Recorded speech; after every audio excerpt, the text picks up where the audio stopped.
হাসিনার কয়েকটা কুলাঙ্গার অনলাইনে মিটিং করেছে ডাক্তার পিনাকি ভট্টাচার্যকে হত্যা করার জন্য। আপনাদের কাছে আমার জানতে চাওয়া, ডাক্তার পিনাকি ভট্টাচার্যের একটা পশম, একটা চুল, উপরে হোক আর নিচে হোক, মাঝখানে হোক যেখানে হোক, শরীরের ছিঁড়ার মতো ক্ষমতা হাসিনার কুলাঙ্গাদের আছে কি নাই বলেন? দেশ থেকে পালিয়ে লন্ডনেও সুবিধা করতে পারছে না আওয়ামী লীগ নেতা কর্মীরা। অন্তর্বর্তী সরকারের বিরুদ্ধে স্মারকলিপি দিতে গিয়ে লন্ডনস্থ বাংলাদেশ হাইকমিশনে ঢুকতে পারেনি তারা। তাদের আচরণ ছিল মারমুখী, তাই প্রথমে দরজা খোলেনি কর্মকর্তারা। বারবার তাদের সরিয়ে দেওয়ার চেষ্টা করে ব্রিটিশ পুলিশ। ডক্টর ইউনূসের সরকারের বাহিরে বাংলাদেশে আরেকটা সরকার আছে, এটা হচ্ছে পিনাকিদা এবং ইলিয়াসের সরকার।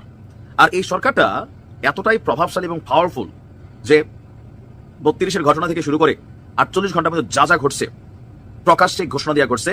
আমাদের সরকারের আইন শৃঙ্খলা বাহিনী কার্যত অসহায় ছিল। দর্শক, আজকের এই ভিডিওটি দেখলে আপনারা রীতিমতো অবাক হয়ে যাবেন। আপনারা জানেন ইতিমধ্যে আওয়ামী লীগ সরকারের পতন হয়েছে। এখন ক্ষমতায় আছেন অন্তর্বর্তী সরকার ডক্টর মোহাম্মদ ইউনূস। অন্তর্বর্তী সরকারের মাননীয় উপদেষ্টা ডক্টর মোহাম্মদ ইউনূস থাকাকালীন দেশে কি কি ঘটনা ঘটে যাচ্ছে তা আপনাদের প্রমাণ সহকারে দেখাবো। দর্শক, কথা আর বাড়াবো না, ভিডিওতে চলে যাব। তার আগে আপনাদের কাছে ছোট্ট একটি অনুরোধ, আপনি যদি আমাদের চ্যানেলে নতুন দর্শক হয়ে থাকেন তাহলে অবশ্যই চ্যানেলটি সাবস্ক্রাইব করে পাশে থাকা বেল আইকনটি বাজিয়ে দিতে ভুলবেন না। যারা অলরেডি আমার চ্যানেলটি সাবস্ক্রাইব করেছেন তাদেরকে জানাই অসংখ্য ধন্যবাদ। চলুন ভিডিওটি শুরু করা যাক। পিনাকি ভট্টাচার্যকে হত্যা করার জন্য আপনাদের কাছে আমার জানতে চাওয়া, ডাক্তার পিনাকি ভট্টাচার্যের একটা পশম, একটা চুল, উপরে হোক আর নিচে হোক, মাঝখানে হোক যেখানে হোক, শরীরের ছিঁড়ার মতো ক্ষমতা হাসিনার কুলাঙ্গাদের আছে কি নাই বলেন? যদি হাসিনার কুলাঙ্গাদের থাকতো তাহলে কি 5ই আগস্ট বাংলাদেশে ঘটতো? এখন 5ই ফেব্রুয়ারিতে 32 নাম্বার যখন ডাক্তার পিনাকি ভট্টাচার্য আর সাংবাদিক ইলিয়াস হোসেনের ডাকে মানুষ সারা দিয়ে, জনতা সারা দিয়ে গিয়ে ভেঙ্গে চুরমার করে ফেলেছে। এদের মধ্যে একটি গ্রুপ অনলাইনে মিটিং করেছে এবং তাদের ফেস চেহারাও আমরা পেয়ে গিয়েছি যে ওরা মিলে এই মিটিংটা করেছিল। কয়েকজনের ক্যামেরা আবার বন্ধ ছিল। যখনই কথা বলতেছে একজন হঠাৎ করে বলছে যে ফ্রান্সের আইনে যদি পিনাকিকে হত্যা করো তাহলে কি আর হবে, 10-12 বছরের জেল হবে। ফ্রান্সে তো কোনো ফাঁসির সিস্টেম নাই। আমার প্রশ্ন হলো, ওই কুলাঙ্গারের কাছে প্রবাসে যারা থাকে, বিদেশে যারা থাকে, তারা হাসিনার বাপের লেগা একদিনের জন্য জেল কাটতে যাবে না। কারণ প্রবাসীরা একে অপরকে এত ঘৃণা করে না যে কাউকে মারার জন্য পরিকল্পনা করবে। কারণ প্রবাসীরা একে অপরের প্রতি একটা আন্তরিকতা বা শ্রদ্ধা বা সম্মান, ভালোবাসা সবসময় থাকে। আর হাসিনার কুলাঙ্গাররা কয়েকজনে মিলে চিন্তা করেছে যে ডাক্তার পিনাকি ভট্টাচার্যকে হত্যা করে ফেলবে। এরই মাঝে যখন কথাটা বলেছে মিটিং এ, সাথে সাথে দেখছি কয়েকজনের ক্যামেরা বন্ধ করে ফেলেছে। মানে ভয় পেয়ে গেছে তাৎক্ষণিকভাবে যে যদি আমার চেহারা দেখে ফেলে তাহলে ফ্রান্সের সরকার হোক বা অন্য কোনো সরকার হোক, আমরা কিন্তু এরই মাঝে তাদের স্ক্রিনশট নিয়ে ফেলেছি।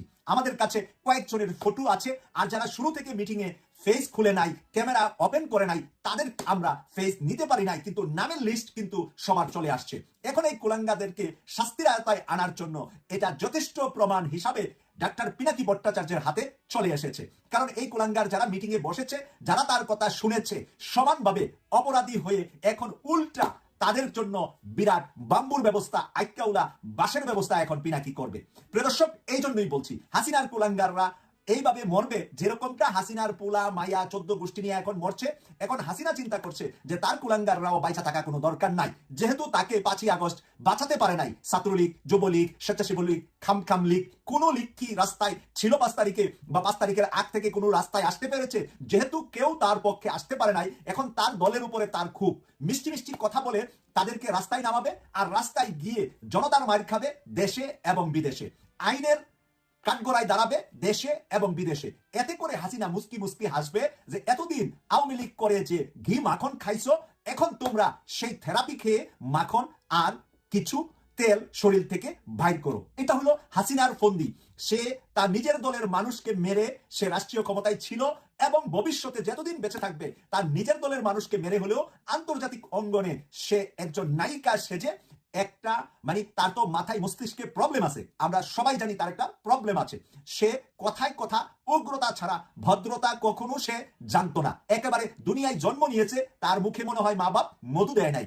এই মহিলা সারাটা জীবন বিরোধী দল, অন্যান্য দলের মানুষদেরকে যেভাবে কটূক্তি করেছে, এখন তার দলের লোকদেরকেও সে ফন্দি করে রাস্তায় নামিয়ে মারার জন্য এই ফন্দি এঁটেছে। এদেশের মানুষ জন্মগতভাবে একটা জিনিস নিয়ে জন্মাইছে, হুমকি দেওয়া। কোনো কিছু হইলে এটা দেশে আয়।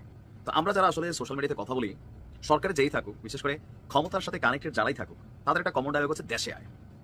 তো দেশে তো যাবোই, দেশ আমাদের ভাই, না যাই কোথায় যাবো, তাই নিয়ে। আচ্ছা, হঠাৎ করে আলোচনায় অপারেশন টুঙ্গিপাড়া, ধানমন্ডি 32-এর ঘটনা নিয়ে যখন সারা দেশে তোলপাড়, সকলের মধ্যে একটা জিনিস তো কনফার্ম হয়ে গেছে যে ডক্টর ইউনূসের সরকারের বাইরে বাংলাদেশে আরেকটা সরকার আছে, এটা হচ্ছে পিনাকিদা এবং ইলিয়াসের সরকার।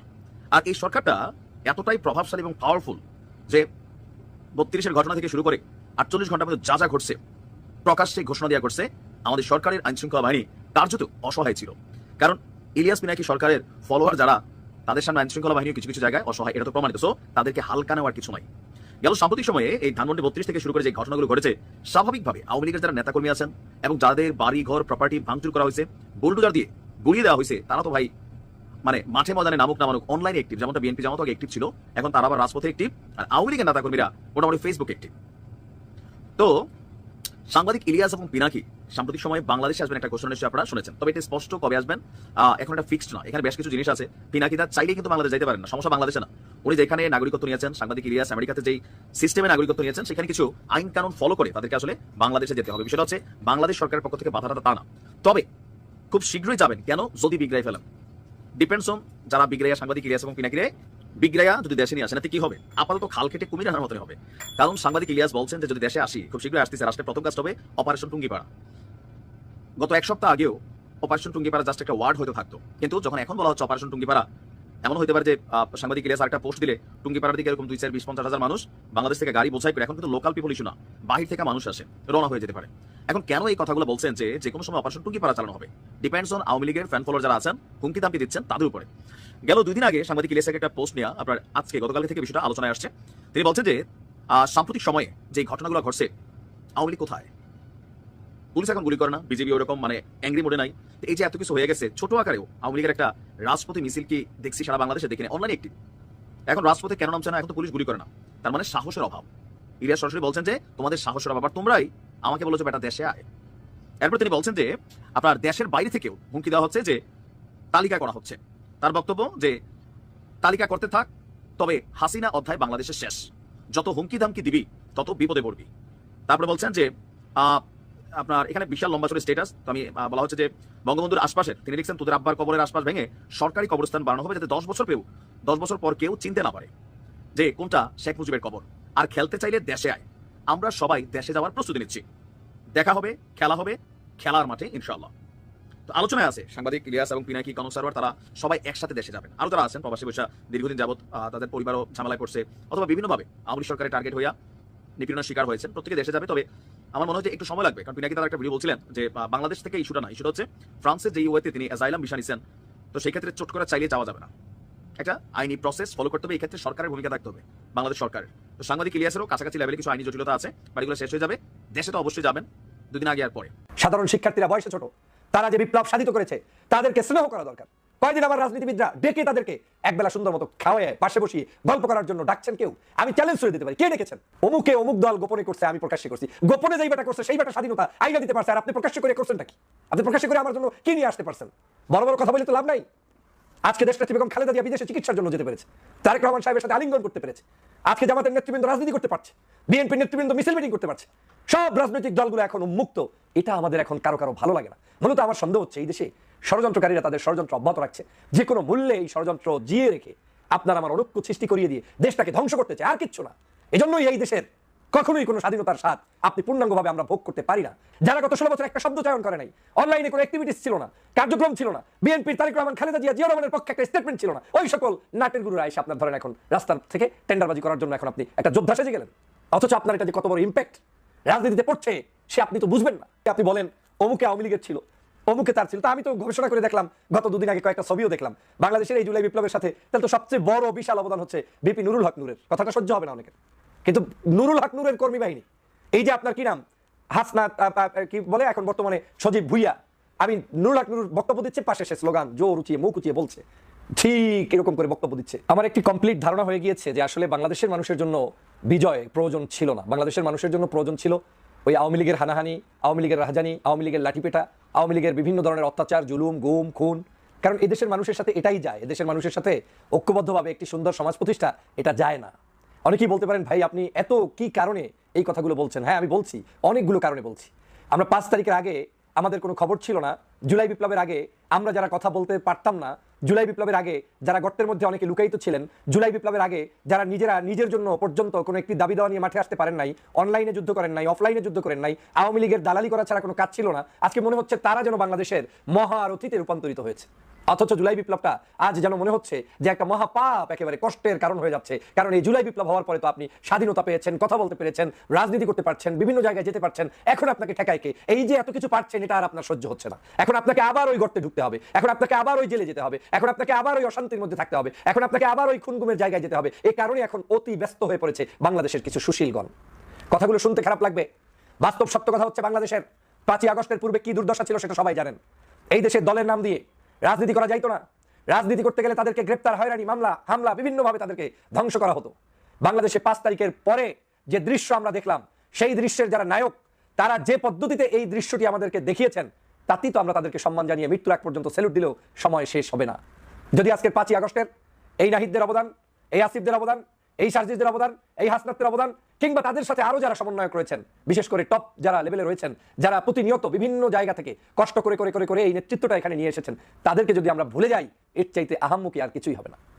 এখন সেই ছাত্রবন্ধু আওয়ামী লীগের আমলে কি ছিল, কোন সময় তার পোস্টার ছিল, ছাত্র শিবিরের ঢাকা বিশ্ববিদ্যালয় শাখার সভাপতির কোন কমিটিতে পদ ছিল, সে গোপনে কেন ওই দল করেছে, কিংবা তার সাথে যোগাযোগ আছে, যেটা নিয়ে পূর্ণ ব্যাখ্যা সবাই দেওয়ার পরেও একদল মানুষ 24 ঘন্টা এগুলো নিয়েই ব্যস্ত আছে। মনে হচ্ছে জানো যারা এই জুলাই বিপ্লবটা করেছে ওরা মহাপাপের মধ্যে নিমজ্জিত হয়ে গিয়েছে।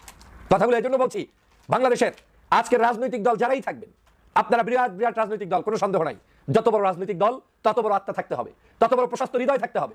প্রত্যেকটি বাচ্চা, একটা ছেলেও যদি কোনো মন্তব্য করে, বক্তব্য দেয়, সেখানে এসে একদল ওই শাহবাগী এসে সেখানে ঝাপটে পড়ে, মনে হচ্ছে যেন ওই বাচ্চাটাকে আর থাকতেই দিবে না। বয়সে আপনার অর্ধেক সমান না, তাকে নিয়ে আপনার যা যাচিত বক্তব্য মন্তব্য আপনি করতে গিয়ে আপনি নিজের 12টা তো বাজাচ্ছেন, আর আপনার 12টার কিছু আসে যায় না। আপনার তো কোনো পার্স নাই, জনগণ আপনাকে ভালোবাসে না, আপনাদের কোনো মূল্যায়ন নাই। কিন্তু আপনারা যাদের পক্ষে লেখালেখি করছেন, কলম যুদ্ধ করছেন, ভিডিও কন্টেন্ট ক্রিয়েট করছেন, ওই দলের 12টা বাজে তারপরে আপনারা বিদায় নেবেন। এটাই আজকের আমার কাছে মনে হচ্ছে। বাংলাদেশে যদি আপনি বাঁচতে যান, কম্বলের লোম বাঁচলে যেমন কোনো কিছু থাকে না, একজন রাজনীতিবিদ, একজন ব্যক্তি পাবেন না যাকে আপনি এইভাবে বাঁচলে একেবারে নির্ভেজাল, নির্ভুল, একেবারে সহিশুদ্ধ, সে কোনো রাজনৈতিক সংগঠন থেকে এরকম পাবেন না। সহিশুদ্ধ মানুষ হতে পারে না। রাজনীতির প্রেক্ষাপটে বাকে বাকে কে কখন কোন জায়গায় ছিল, তাদের সেই সকল হিসাব করলে বাংলাদেশের আপনি আপনার পিওর মানুষ আপনি খুঁজেই পাবেন না। যে ব্যক্তি কাউকে আওয়ামী লীগ বানাচ্ছেন, ছাত্রলীগ বানাচ্ছেন, সেই ব্যক্তি নিজে আওয়ামী লীগ ছাত্রলীগের দালালি করেছেন, তার পূর্বের ইতিহাস খুঁজলে আপনি সেটা পাবেন। যে ব্যক্তি আরেকজনকে শাহবাগ বানাচ্ছেন, সেই ব্যক্তি পূর্বের জমানায় শাহবাগের একজন সদস্য ছিলেন, আপনি খুঁজলে আপনার ব্যাকগ্রাউন্ড সেটা পাবেন। আমরা দেখছি কারেন্ট সিচুয়েশনে আপনি কি করছেন, বর্তমানের জন্য আপনি কি করছেন, এই মুহূর্তে আপনি আমাদের এই জুলাই বিপ্লবের জন্য কি করছেন। তাদেরকে আমরা সম্মানিত করছি, শ্রদ্ধা করছি, ভালোবাসছি, কারণ তারা আমাদের জন্য যা করেছে এটার প্রাপ্তি আমাদের ওই 17 বছর যে লুৎফুজ্জামান বাবর জেলের মধ্যে ছিল, ওনাকে জিজ্ঞেস করলে পাবেন যে জেলে থাকার শাস্তিটা কি। যারা যারা মামলা হামলার জর্জরিত ছিল তাদেরকে খুঁজতে পাবেন কত লক্ষ টাকা তাদের প্রতি বছর খরচ হইতো শুধু মামলা হামলা থেকে বের হতে। অসহ্য যন্ত্রণা হয়ে গিয়েছে আপনাদের।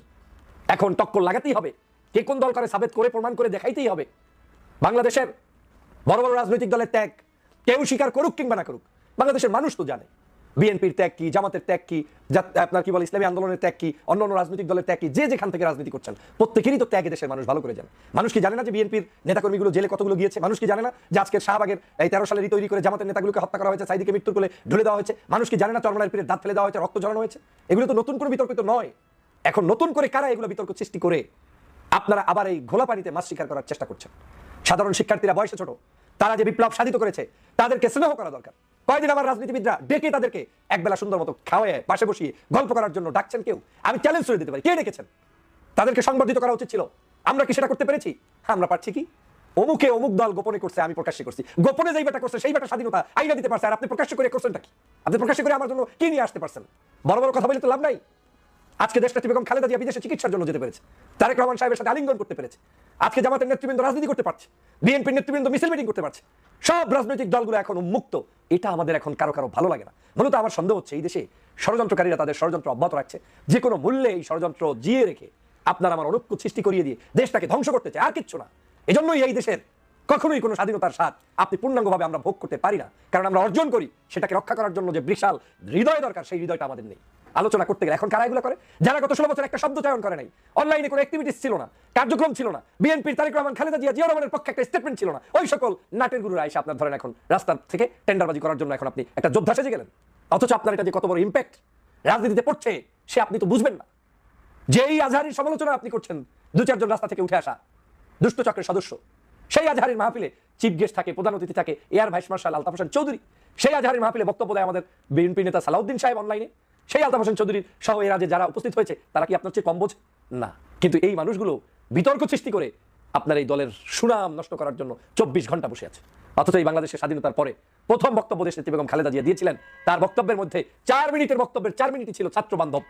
এখনো তারেক রহমান সাহেব যে বক্তব্য দর্শক, সম্পূর্ণ ভিডিওটি দেখলেন, আশা করি বিষয়টি বুঝতে পেরেছেন। এ নিয়ে আপনার গুরুত্বপূর্ণ মন্তব্যটি অবশ্যই কমেন্ট বক্সে জানিয়ে দিবেন। ধন্যবাদ।